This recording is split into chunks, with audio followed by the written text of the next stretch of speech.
In 1984, George Orwell presents a chilling vision of a society rigidly divided into classes. The tripartite class system he envisions is not just descriptive, but functionally designed to preserve power indefinitely. At the top, the inner party, the high, holds control over the mechanisms of governance, thought, and historical narrative. Beneath them, the outer party, the middle, functions as both servant and enforcer, bound by strict discipline and indoctrination. At the base, the proles, the low, are the overwhelming majority, yet systematically ignored, pacified by distractions, and rendered politically irrelevant. This structure is not accidental, it is cultivated. The high preserve their dominance by simultaneously suppressing the ambitions of the middle and ignoring the political potential of the low. The middle, meanwhile, is both oppressed and empowered. It is tasked with managing the system, but under constant surveillance and threat. It aspires to ascend, often imagining revolution as a path to power. The low, in contrast, are not even truly participants in this dynamic.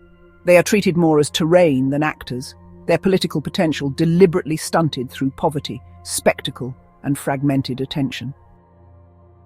Orwell outlines a historical rhythm. The middle, frustrated by subjugation, seeks to In order to do so, it must appeal to the low, rallying their numbers for revolution. If successful, the middle replaces the high, and the cycle begins anew. What's critical here is that the revolution never the end, only the means. Once the middle secures power, the alliance dissolves, and the low are returned to their previous state of neglect. This movement appears cyclical, but it is ultimately a trap. In the world of 1984, the cycle is anticipated and diffused in advance.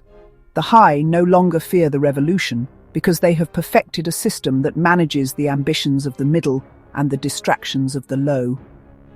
Ideology, surveillance, and the falsification of history ensure that revolt is not just improbable, it is structurally impossible. The very tools that might have enabled rebellion are turned inward, language is corrupted, truth is fluid, and memory becomes malleable.